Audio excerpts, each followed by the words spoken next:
बिस्मिल्लाहिर्रहमानिर्रहीम। Special TV के programme health special में हम आपको खुशामदीद कहते हैं।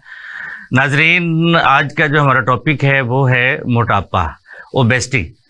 लास्ट प्रोग्राम में भी हमने इसी पे बात की थी और आज भी हम इसी टॉपिक को लेके चलेंगे कि मोटापे का इलाज होम्योपैथी में कैसे है और मोटापे से बचाव के लिए क्या तदाबीर की जा सकती हैं, कौन सी ऐसी खुराक्स हैं, फूड्स हैं कि जिनको इस्तेमाल करके हम अपने आप को मोटापे से बचा सकते हैं और कौन सी ऐसी ग़िज़ाएँ हैं जिनको इस्तेमाल करके हम मोटापे से बच सकते हैं। और इसके बाद हम देखेंगे कि होम्योपैथी में कौन कौन सी ऐसी अद्वियात हैं कि जो हम यूज़ करें तो मोटापा ख़त्म हो सकता है। आज के हमारे प्रोग्राम में बच्चों के मोटापे पे बात होगी और ख़वातीन के मोटापे पे ख़ास तौर पे बात होगी और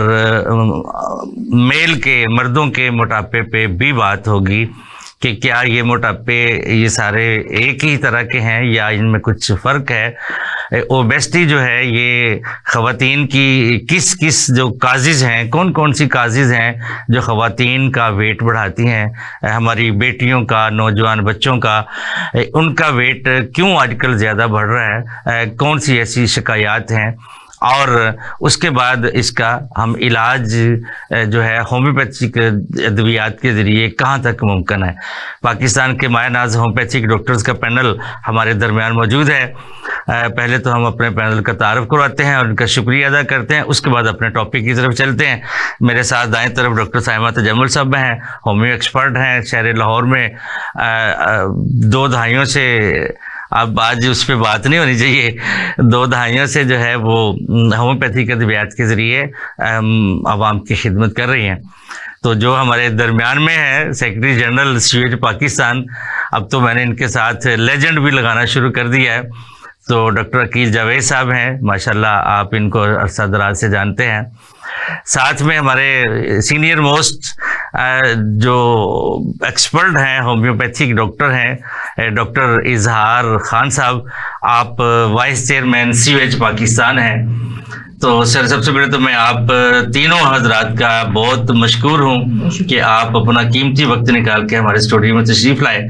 आज का जो इब्तदाइया में मैंने बताया कि हमारा जो टॉपिक है वो ओबेसिटी है, तो मेरा ख्याल है कि डॉक्टर इजहार साहब से ही अपने प्रोग्राम का आगाज़ करता हूँ कि होम्योपैथी में ये सवाल जो एंड पे करना था वो मैं पहले कर रहा हूँ आपसे, क्योंकि तरतीब जो हमारे बनाने वाले ने बनाई है उसी से चलते हैं कि ये जो होम्योपैथी में जो मोटापे को कैसे दूर किया जा सकता है। Thank you very much doctor साहब, बहुत शुक्रिया आपका कि आप सबसे पहले एक बहुत बड़ा नेक काम कर रहे हैं और एक बहुत बड़ी सोसाइटी की तरफ कंट्रीब्यूशन है कि हेल्थ की अवेयरनेस।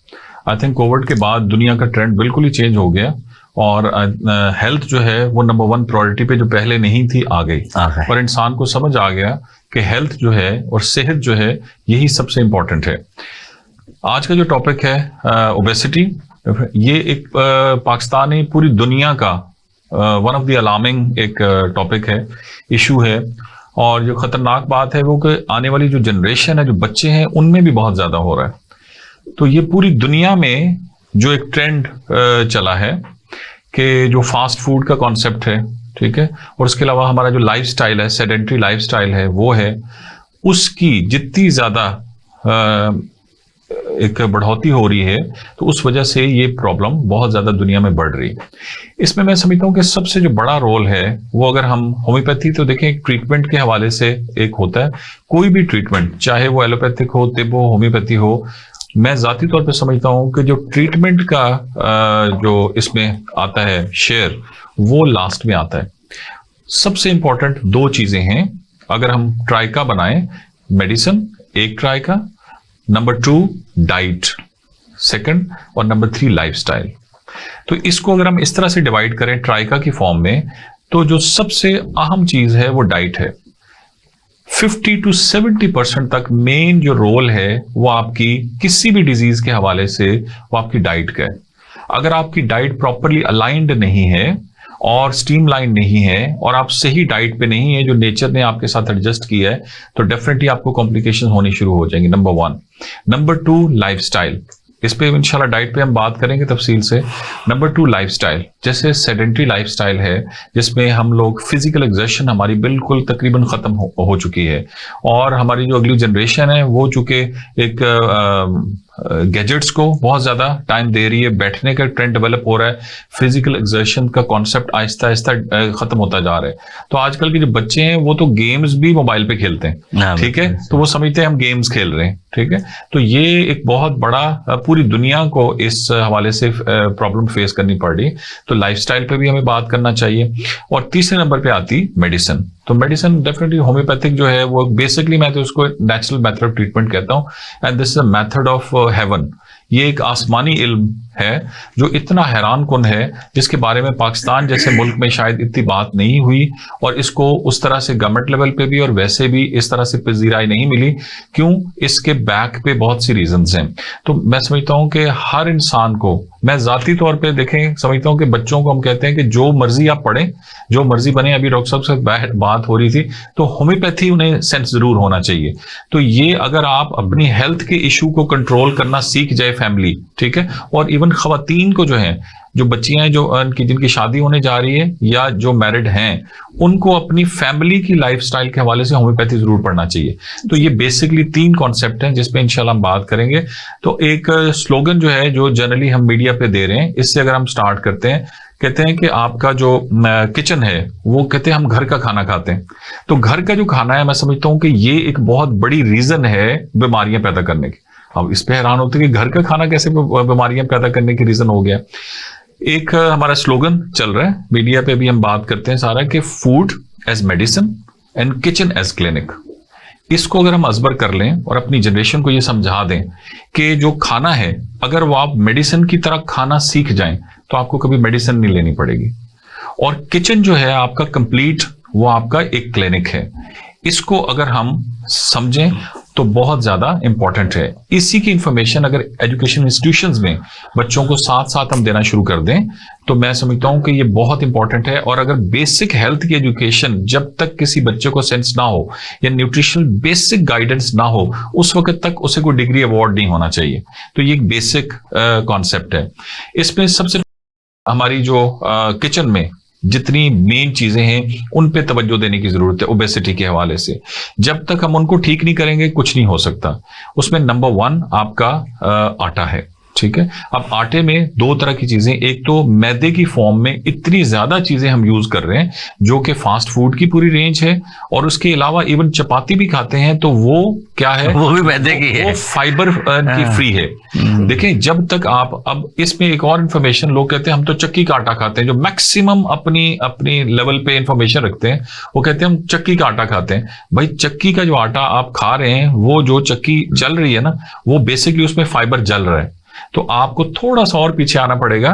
तो स्टोन ग्राइंडिंग जो चक्की है, अगर पॉसिबल हो सके तो उसकी तरफ जाएं, वो मार्केट में वैसे अवेलेबल भी है। तो पहला अपने जो आटा है उसको ठीक करें, नंबर 1। दूसरी जो सबसे बड़ी रीजन है, हम इसमें कहते हैं कि हमारे किचन में 3 सफेद दुश्मन बैठे हों। 3 सफेद दुश्मन है, उनको पहचाने। नंबर 1 आपका सफेद आटा है, सफेद चीनी है और सफेद नमक है।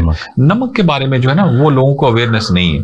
तो एक तो अपना नमक चेंज करें, उसको पिंक सॉल्ट में कन्वर्ट करें, नेचुरल सॉल्ट। उसके अलावा अपने जो शुगर है उसको आप देसी शक्कर, ठीक है, शक्कर भी जब आप लें तो वो बहुत ज्यादा साफ किस्म की नहीं होनी चाहिए, बहुत अच्छे कलर की नहीं होनी चाहिए। जितनी डार्क कलर की होगी वो उतनी नेचुरल है, ठीक है। तो शक्कर, गुड़ और इसी तरह से आप शहद, ये चीजें यूज कर सकते हैं। और इसके साथ स्टीविया, वो एक पौधा है, ठीक है, जिसको आप घर में भी लगा सकते हैं, और वो that is 10 times sweeter than sugar, वो आप यूज करना शुरू कर सकते हैं। वो डायबिटिक पेशेंट्स भी ले सकते हैं। वो मीठा इतना ज्यादा होता है लेकिन एज ए नेचुरल डाइट के तौर पे आप ले सकते हैं। और आखिरी जो बात है वो है जो बहुत ज्यादा प्रॉब्लमेटिक है, जिससे डिजीजेस बढ़ रही हैं, वो है आपका कुकिंग ऑयल। कुकिंग ऑयल की वजह से, और रिफाइंड कुकिंग ऑयल जो है वो एक बहुत बड़ा कॉज है आपके तमाम डिजीजेस का, जिसमें हार्ट डिजीजेस, कार्डिक कंसर्न से लेके ऑनवर्ड, ये बहुत बड़ी रीजन है। तो हमें अगर फर्दर हम बात इस पे करेंगे तो डेफिनेटली हम इन चीजों की रिप्लेसमेंट के लिए भी बात करेंगे। जी डॉक्टर साहब, अब आप पे सवाल वो आ रहा है जिसको आप पसंद नहीं करते ये कड़वा घूंटा आपके लिए पी लेते हैं, कोई ऐसा मसला नहीं है। कि क्या कोई ऐसे डायग्नोसिस सिस्टम, लैब टेस्ट, कोई ऐसी चीजें हैं जो पता चल सके कि मोटापा किस स्टेज पे है, कैसे है, क्या है, कोई ऐसा कोई टेस्ट वेस्ट है कोई? जी बिल्कुल है। वैसे तो टेस्ट की जरूरत नहीं है, आपकी तरफ अगर कैमरा में घुमा दें तो हमारा प्रॉब्लम सॉल्व हो जाएगा। तो या मेरी तरफ घुमा दें, कोई ऐसा मसला नहीं है, तो प्रॉब्लम सॉल्व हो जाता है। वो सारे फोकस में है। वैसे ओबेसिटी जो है फिजिकल अपीयरेंस बता रही होती है कि बंदा ओबीज है या नहीं है, तो उसमें टेस्ट की जरूरत नहीं, लेकिन बिल्कुल जरूरत है। डायग्नोस्टिक जो टूल्स हैं इसको हमें लेना चाहिए। बीइंग एन होम्योपैथ भी, ऑल्दो मैं इसका मुखालिफ हूं, लेकिन फिर भी हमें लेने चाहिए। सबसे पहले तो हमें लिपिड प्रोफाइल की तरफ जाना होगा। बहुत अच्छा टेस्ट है अगर आपने ओबेसिटी का पता करना है। वैसे मैं थोड़ा सा इससे टेस्टों की तरफ में आता हूँ। हमें बॉडी मास इंडेक्स को देखना है कि वो सूट करता है या नहीं करता। उसमें कद काट, उम्र और ये चीजें देखी जाती हैं। उससे आपका एक BMI बनता है, बॉडी मास इंडेक्स। अगर वो ठीक है, वैसे ही कैलकुलेशन गूगल या कहीं भी कैलकुलेटर आपको मिल जाएगा, कोई इतना बड़ा उसमें रॉकेट साइंस नहीं है। तो अगर वो बता रहे हैं कि आपको 72 होना चाहिए या 68 होना चाहिए, 84 होना चाहिए, तो फिर तो किसी टेस्ट की और ओबेसिटी का मसला नहीं है। लेकिन अपेरेंटली जाहिर है ओबीज पेशेंट या मोटा पेशेंट आपको मोटा ही नजर आएगा, आंखों से देख सकते हैं। उसके बाद भी अगर आपको शक है तो आप लिपिड प्रोफाइल की तरफ जाएं, और उस पर स्पेशली जो लो डेंसिटी लिपोप्रोटीन है वो अगर आउट है तो वो खतरनाक भी है। खतरनाक मीन कि वो हार्ट अटैक की तरफ जा सकता है, ब्रेन हेमरेज की तरफ जा सकता है, और बहुत सारी कॉम्प्लिकेशंस हो सकती हैं। तो LDL जो लो डेंसिटी है उसको कंट्रोल रखना है हर सूरत में। उसके बाद ट्राइग्लिसराइड आपके माकूल मिकदार में होने चाहिए। LDL आपका अगर 130 से 159 है तो ये प्री स्टेज बन जाती है कि आप जा रहे हैं, और 160 अगर हिट कर जाता है तो फिर बड़ी खतरनाक बात है। तो इसको जरा देखना होगा। और 129 से अगर नीचे है तो वेरी गुड, आइडियल पोजीशन में आ जाता है। इसी तरह फिर आपको, चूंकि मोटापे का ताल्लुक शुगर से भी बाजुकात होता है, तो HbA1c जो 3 माह की शुगर है वो लाजमी करवाएं। नॉर्मली उसमें डायग्नोज हो जाता है। डायबिटीज के अक्सर पेशेंट मोटे होते हैं। उसके बाद LFT, चूंकि लीवर एक बहुत बड़ा अज़ू है, जिस्म को कंट्रोल और ताले की हैसियत रखता है, एक सेंट्रल पॉइंट है। तो अगर उसके फंक्शन में कोई बिगाड़ है, नॉर्मली जो मोटापे के पेशेंट होते हैं उनके लीवर जो है फैटी हो जाते हैं। चूंकि एक्स्ट्रा फैट डिपॉजिट जहां जगह मिलती है लीवर में, तो वो वहां पे डिपॉजिट हो जाते हैं। उसकी वजह से LFT बहुत बड़ा टेस्ट है, इसको लाजमी करवाना चाहिए। तो ये मोटे मोटे किडनी टेस्ट की तरफ भी हमें जाना चाहिए। अल्ट्रासाउंड, RFT भी है। तो टेस्ट तो बहुत सारे हैं, लेकिन मेरा ख्याल है अपेरेंटली अगर आप देख लें तो पेशेंट नजर आता है कि मोटा है या स्मार्ट है। अपनी तरफ देख लें, मेरी तरफ दे दे, माशाल्लाह मैं तो बड़ा स्मार्ट, मैडम की तरफ देख लें तो हमें पता चल जाएगा हम तीनों में से बड़ी अच्छी होती थी। अभी बेचारी नहीं, अभी भी माशाल्लाह आइडियल है। मैं मिसाल दे रहा हूँ कि अगर हम नंबर 1 नंबर 2 की बात करें तो शायद नंबर 1 पे मैं आ रहा हूँ, 2 पे आप आ रहे हो, तो मैडम 3 पे आ रही है। ज्यादा वेट लॉस किया है जी मैंने बिल्कुल। अच्छा, ये बड़ा अच्छा आपने लुकमा दिया, मुझे याद आ गया। अच्छा, it's all about the calories intake and calories burning. जिस तरह डॉक्टर साहब, आज मुझे खुशी बड़ी हुई है सर, पहली दफा मैं पैनल में बैठा हूँ, मुझे एहसास हुआ कि मैं किसी पैनल में बैठा हूँ। डॉक्टर साहब को खुशामदीद कहता हूँ, उनके साथ मेरा पहला प्रोग्राम है। नॉर्मली मैं पसंद करता हूँ कि जो लेटेस्ट रिसर्च के साथ डॉक्टर साहब बैठे हैं, उन्होंने माशाल्लाह आज से कई साल पहले जब डॉक्टर साहब से मुलाकात करनी थी तो मैंने आपको भेजा था, याद है? बस हमारी किस्मत में याद है ना? बिल्कुल होगा। आप और डॉक्टर जुबैरिया गुलबर्ग में जाके मिले। जी बिल्कुल। हमारी मुलाकात नहीं हो सकी, किसी वजह से वो रह गई थी। वो अच्छा। मेरा ख्याल है हमारी मीटिंग तय नहीं हो सकी। ये डॉक्टर जुबैरिया के भी बड़े शेड्यूल्स होते हैं, उसका शेड्यूल नहीं बना हमारी मुलाकात। लेकिन बहरहाल आज मजा आया। तो coming back to the point, calories burning और कैलोरीज इनटेक का है। अब मैं एक एवरेज मेल की अगर बात करूं तो मुझे दिन में 2150 कैलोरीज चाहिए। अगर मैंने मोटा होना है तो मैं 2500 कैलोरीज लूंगा तो मैं मोटा हो जाऊंगा। मैंने पतला होना है तो मैं 1200 कैलोरीज लूंगा। और अगर मैं इसको 50% रिड्यूस कर दूं अपनी रिक्वायरमेंट से तो 203 किलो पर मंथ में इजीली इसको ड्रॉप कर सकता हूं। अच्छा, कैलोरीज कैलकुलेशंस भी आपको बहुत सारे सॉफ्टवेयर अवेलेबल एप्लीकेशंस हैं, जो खाएं उसमें रिकॉर्ड करते जाएं, जो खाएं उसको आपको पता चल जाता है मेरी आज कैलोरीज इनटेक कितनी है। मिसाल के तौर पे एक एग में 100-125 कैलोरीज आपको मिल जाती हैं। तो आप जब खाएंगे सुबह 2 एग लिए तो आप 250 कैलोरीज पे चले गए। आपने लेनी ही 1200 है तो आपने कैलकुलेशन के अब 950 कैलोरीज रह गई हैं। पानी 0 कैलोरीज के साथ आप जितना मर्जी पिए। तो वो टेबल खैर वो एक न्यूट्रिशनिस्ट उसको अच्छे तरीके से एक नॉर्मल पराठा जो होता है वो भी 250-300 कैलोरीज होंगे, 300-350 कैलोरीज पराठा, चूंकि सैचुरेटेड फैट्स होते हैं उसमें, डीप फ्राइड। फिर कप चाय का भी बंदा लेगा दिन में 2 तो तक। वो गेम है कि आप फ्यूल डलवा कितना रहे हैं और फ्यूल कंज्यूम कितना कर रहे हैं। हाँ, This is सबसे the मेन game। चीज है कि फिर सेडेटरी लाइफ डॉक्टर साहब ने बड़े अच्छे तरीके से बताया, वही बात आ गई कि आप बैठे रहेंगे खाते रहेंगे, ऑब्वियसली फैट डिपॉजिट्स होंगे। तो ये मोटी मोटी 2-4 चीजें हैं। तो और फिर इसमें सर मैंने तो एक जगह पे पढ़ा था कि अगर कोई आदमी मेल या फीमेल 8 घंटे लगातार एक जगह पे बैठता है तो 2100 कैलोरीज खुद ब खुद डिपॉजिट हो जाती है।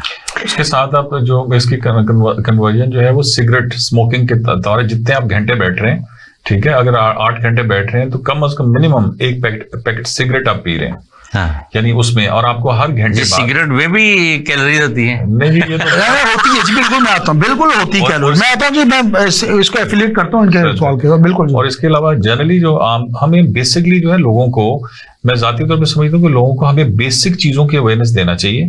जहां तक मेडिसिन का ताल्लुक है वो डेफिनेटली अपने कंसर्न स्पेशलिस्ट से राब्ता करें, लेकिन जो बेसिक चीजें भी अगर ठीक कर लें आज के टॉपिक के हवाले से, जैसे मैं अभी बात है डॉक्टर साहब ने की BMI के हवाले से, उसमें आम लोगों को चेक करने के लिए सादा बातें हम करें ताकि लोगों को आसानी हो। उसमें आपका जो वेट है अगर आप वो मेन लेते हैं, फॉर एग्जाम्पल किसी का 80 वेट है, 80 किलो वेट है, तो उसके आप डिवाइड कर लें उसको उसकी हाइट के साथ मीटर में, फॉर एग्जाम्पल 1.6 मीटर अगर उसकी हाइट है, उसको डिवाइड कर लें तो ये आपका BMI निकल आएगा, ठीक है, बॉडी मास इंडेक्स। ये सादा बातें।